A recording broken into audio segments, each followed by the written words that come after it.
Tony Nélec venait de fêter ses 54 ans. Depuis 20 ans, il travaillait sur l'autoroute.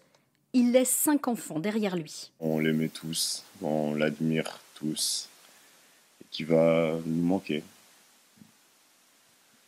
Ouais, il va nous manquer. Voici son dernier message. Alors, j'aimerais que tu rentres par le bord de mer, car l'autoroute, c'est une piscine avec risque d'aquaplaning. L'aquaplaning, c'est la cause d'un premier accident sur l'autoroute A8, sur lequel Tony et un de ses collègues interviennent.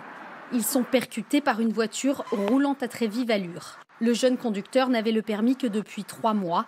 Il est mis en examen pour homicide et blessures involontaires. Des accidents de ce genre ne sont pas rares. Tony Nélec racontait souvent à sa famille les dangers qu'il rencontrait. Ça pouvait arriver, oui, qu'ils rentrent et qu'ils disent j'ai failli me faire shooter aujourd'hui. Ou même des fois, on voyait des photos des accidents qu'ils voyaient avec des voitures dans des états pas possibles. L'imprudence des automobilistes peut être fatale pour les travailleurs de la route vulnérables. Lara s'en était rendue compte en croisant son père en pleine intervention. Il y avait les plots, il y avait tout, mais nous, on était à côté, on roulait, quoi. Et j'étais avec mon compagnon et il me dit « c'est dangereux quand même, hein ».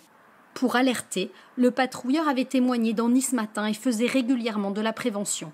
C'est pour continuer à porter ce message que sa famille prend la parole aujourd'hui. Surtout de regarder devant et comme il disait, de lever le pied, car ils nous protégeaient tous. Donc de les protéger aussi, ces patrouilleurs, parce qu'on a besoin d'eux. Régulièrement, les sociétés d'autoroutes organisent des opérations de sensibilisation comme celle-ci. Il ne se passe pas une semaine sans qu'un véhicule de patrouilleurs soit percuté.